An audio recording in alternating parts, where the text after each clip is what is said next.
Thank you all for being here. I want to thank everybody for joining with us here today. Many of the people will be introduced here shortly. I do want to thank the Speaker as well as the Attorney General for being here. I do want to note that the Lieutenant Governor wanted to be here. The Lieutenant Governor is in Harris County at a different law enforcement event, and that he either has or will be signing the pledge. At the same time, all of us will be signing the pledge and strongly supports what we will be talking about here shortly. First, however, I do want to make this point, and that is tomorrow we remember 9/11. We will never forget the evil of what happened in the United States of America on that day, but one thing that we will always remember is the way that Americans responded to that evil, especially the way that first responders and law enforcement officers in New York City ran toward danger, risking their lives to save the lives of others. That is what law enforcement officers do every day. They preserve calm amidst chaos. They step up and provide safety to our communities. So it is particularly offensive that some cities are disrespecting and even defunding our law enforcement agencies in communities across the state. Cities must prioritize public safety. The last thing they should do is to defund law enforcement. And yet, that is exactly what the city of Austin has done, and is what the Dallas County City Council voted to do in announcing its own defunding scheme last night. Other cities in Texas may be considering the same thing. We have seen the consequences of defunding and dismantling law enforcement in communities across the entire country. We've seen it in New York, in Chicago, in Portland, in Seattle, in other communities. And it is unacceptable to see the chaos that has been stoked in these communities by the local government's efforts to defund and dismantle law enforcement. It puts residents in danger and invites crimes into communities, and we cannot allow this to happen in Texas. To discourage cities from defunding law enforcement, we announced a legislative proposal last month that would defund cities that defund law enforcement agencies. Today, we are announcing an additional legislative proposal that will make it even more difficult for cities to defund law enforcement. The proposal goes like this. Cities that defund their police departments will forever lose their annexation powers, and any areas and any residents that have ever been annexed by that city in the past will have the power to vote to disannex them from the city. Combined together, all of these proposals will make it basically financially impossible to defund law enforcement, and it should leave Austin with no choice but to restore the cuts that they've already made to law enforcement. Now, part of our job as elected officials in Texas is to ensure the safety and security of all Texans. We will not allow that core function to be undermined by cities that defund and dismantle the law enforcement agencies that have a sworn duty to serve and to protect their communities. But we cannot do this alone. We need all Texans and all candidates for public office to join in this cause to keep Texas safe. That is why all of us here today, whether we are elected officials, whether it is law enforcement officers or their spouses, that's why we are signing the Texas Back the Blue Pledge. By signing this pledge, we are united in our efforts to stop cities from defunding their police. Our law enforcement officers have our backs every single day. We need to show them that Texans and their elected leaders have their backs too. Speaker Bonham. Thank you, Governor Abbott. I want to thank the governor for leading on this issue. We were in Fort Worth a few weeks ago. He called me personally and said, can you come to Fort Worth? And we've got to do what we can to support the law enforcement in Texas and stop the insanity of cities turning their backs on safety and security in our communities. This pledge today is so vitally important beyond the reasons that people may initially look at. It's important because law enforcement in Texas and across America need to hear from citizens that we appreciate you. We support you. Sign this pledge so you can show that police officer, that law enforcement individual in your community, that you appreciate them putting their life on the line for you and for your family. There's spouses here today. There are very, very few professions in America where you go to work and you may not come home. This is one of them. And shame on any community that would not want to support that profession financially and otherwise. And I could not be more supportive of our law enforcement communities, Governor Abbott's efforts, and he mentioned the Lieutenant Governor who is with us at another law enforcement supporting event at the same time. It is vital that these men and women know we support them, we appreciate them, we thank them. As they protect us, we support them. And it is a pivotal time in our country that they know this defund garbage is simply garbage, and that the silent majority is with law enforcement. And this pledge is an opportunity for that silent majority to let law enforcement know you're with them. Governor, thank you for your leadership. Thank you. General Paxton. So, Governor, I want to thank you. There's probably no more important role that you play and that we play in protecting the citizens of our state. And so I really appreciate you calling attention to this issue. I appreciate your initiative to stop the defunding of police. You know, it's a sad day in our city when law enforcement officers, police officers, have more fear of doing their job than the criminals have fear of doing their crimes. And we need to step up and change that. And I just want you to know, Governor and Mr. Speaker, that my office with our law enforcement officers are committed to doing that. So often we hear the negative stories about law enforcement, and there's no doubt that we have issues to deal with, but we don't hear the stories like I have to deal with when I have to walk into a hospital room and one of my law enforcement officers has been shot 9 times and is about to go into surgery, and the effect that that has on family members and coworkers. Those stories don't get told.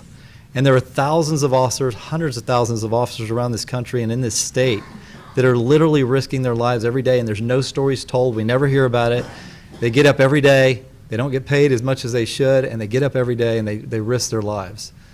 And for that, they're told that they're not good and they're not doing the right things.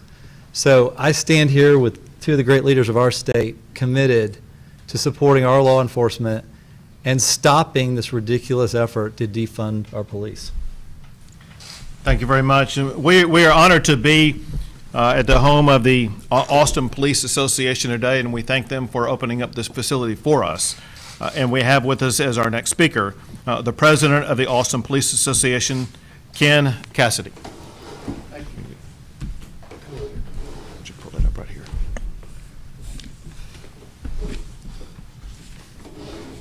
I especially want to thank the 3 gentlemen in front today, Speaker Bonin, Attorney General Paxton, and I can't tell you how much we appreciate you, Governor. You know, I've been traveling the state over the last 5 years on operations down to Houston and down to Port Aransas when there have been major floods, and you've always been there, and your leadership is appreciated more than you know. The governor spoke earlier about 9/11. The one thing that I want to get across to our community and our elected officials is Police officers, firefighters, EMS are always there for the community. We're always are there when the bell rings.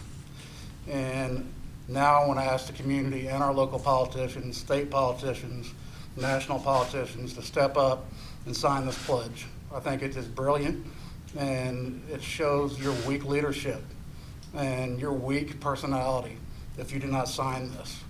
And I challenge you to sign this pledge and support our law enforcement community all over the state of Texas and in our country. Thank you.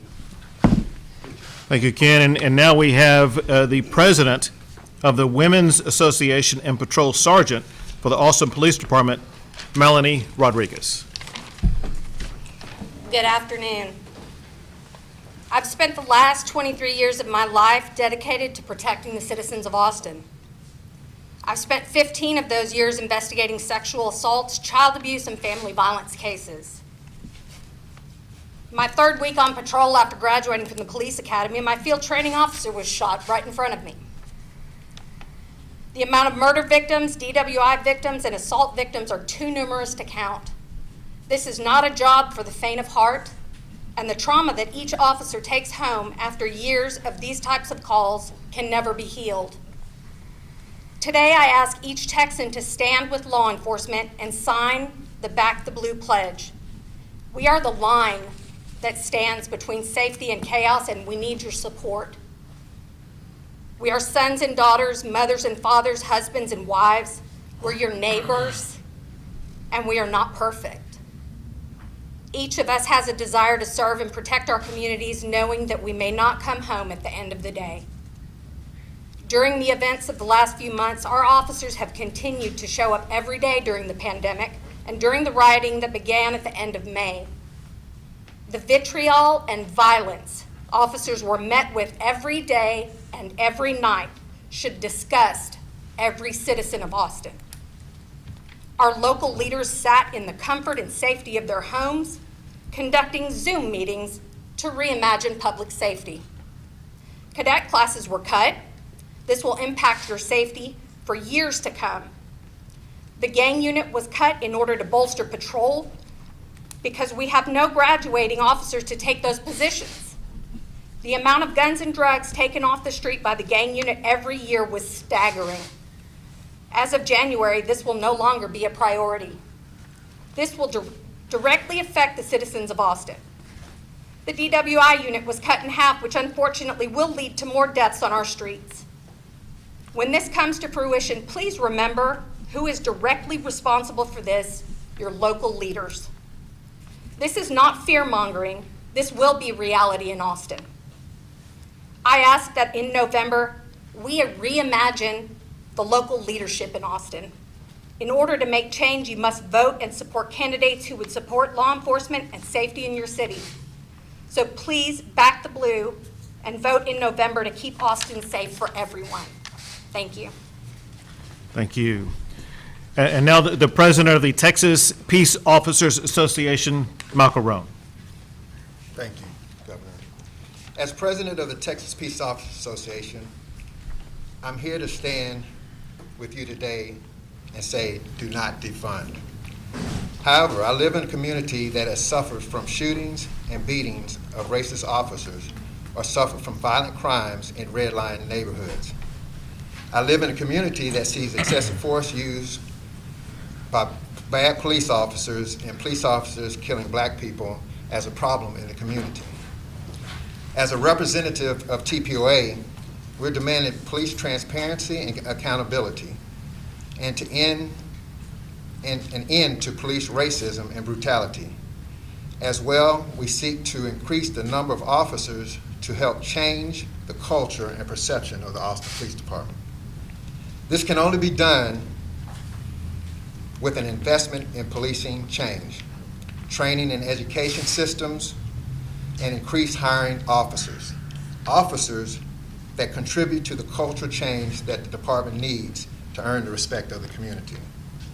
As per TPOA members, we prioritize public safety, value human thriving, and desire police solutions. We support using the right amount of force, training racial and ethnic groups equally, and holding officers accountable for misconduct.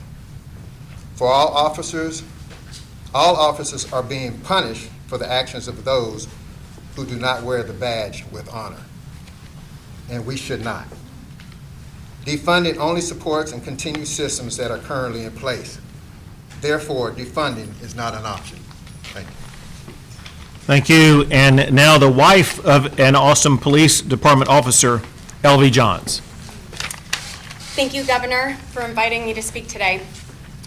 I'm here on behalf of the Texas Police Spouses Association.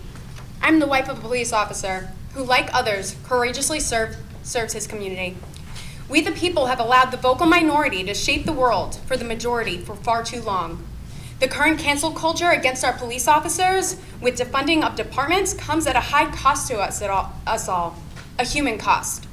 Our officers all across the state are being used as pawns in a destructive political game.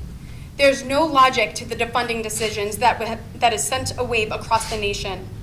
The mayor and council want you to believe that they have not defunded the police, but rather reallocated funds. However, this is just smoke and mirrors. It's designed to hide the truth. As a wife of a cop, I can tell you that Austin has begun transforming from a cool, weird, family-friendly city into the typical big city plagued with regular shootings, robberies, rapes, murders. But watching the news, you wouldn't know any of this, as the news only reports a fraction of the horrific violence taking place on our streets every day and every night. Defunding the police is defunding the community. Right now, officers across the entire state of Texas are leaving their jobs at an alarming rate. We're in serious trouble, Texas, and we need your help. I invite all people, Democrats, Republicans, independents, all races, genders, cultures, to join together and protect this state. It's time that we all use our voices to speak up as the majority. This is not the time to pick sides, but rather come together. It's time we put an end to this lawlessness and police hate. I ask and challenge you, the public, our politicians of the great state of Texas, to take the pledge. Let the voice be heard and make a difference. This is your chance to take a stand. The governor's listening. Take a stand, Texas. If not you, then who? If not now, then when? Thank you. Thank you. We will take some questions. However, first, we're going to sign the pledge.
Police firing us, the pipe and core from all over the government to get it.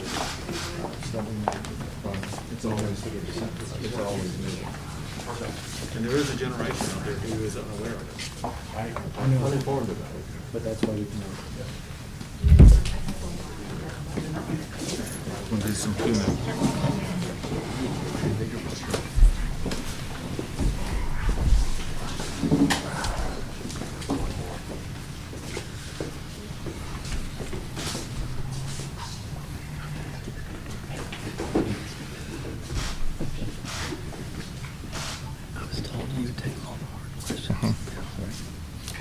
All right, now we'll take a few questions.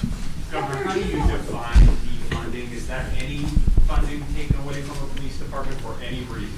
I define defunding as exactly what the city of Austin has done, exactly what Dallas City Council voted to do last night.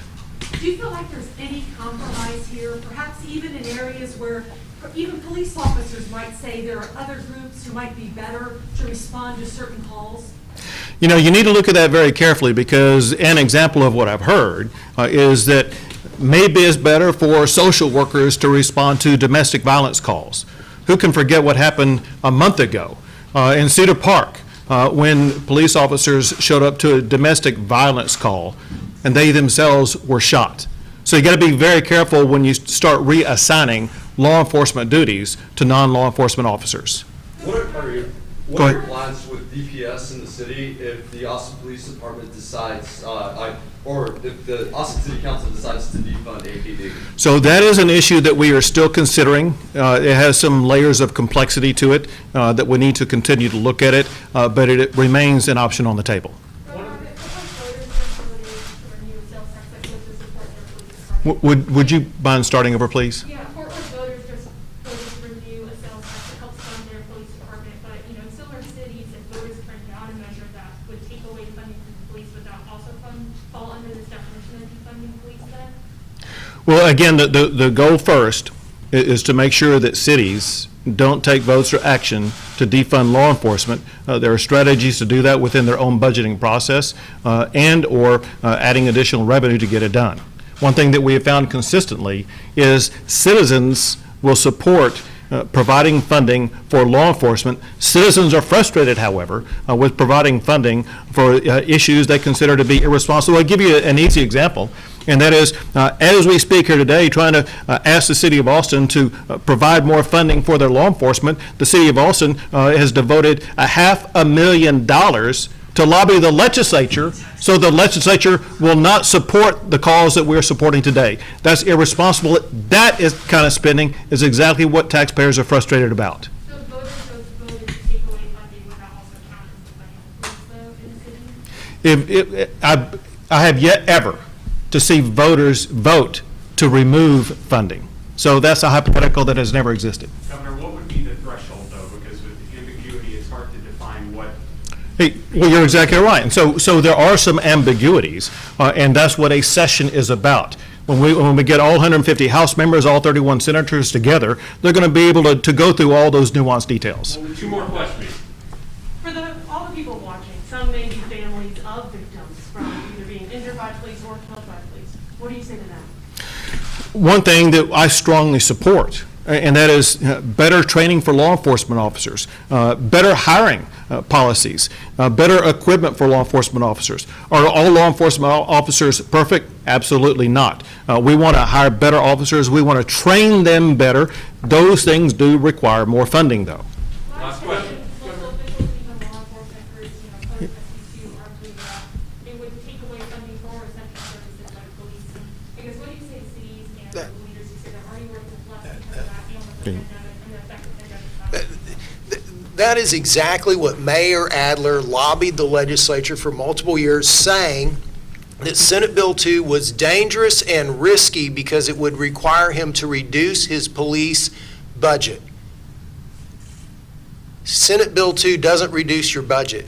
It doesn't allow it to go up higher. But he found it risky and dangerous for years. But now he's defunding his police department at a tune exponentially greater than the lost additional revenues Senate Bill 2 would have ever had an impact on their city for. They're hypocrites, plain and simple. They're sitting around and using law enforcement as a political tool when it serves them best. When it serves them to hide from property tax reform and transparency to the voter, they use law enforcement. When it serves them to serve the socialist agenda that they want to play to, they use law enforcement. Don't buy it. Last question. What do you Last say to question. Mayor? Because- One of the things that Austin has decided to do with their funding proposal is to take internal affairs and take control of it as opposed to leaving it under police. If a city decides to take that oversight role into their own hands, is that defunding? That's an issue that the legislature can decide. Thank you all. We gotta go.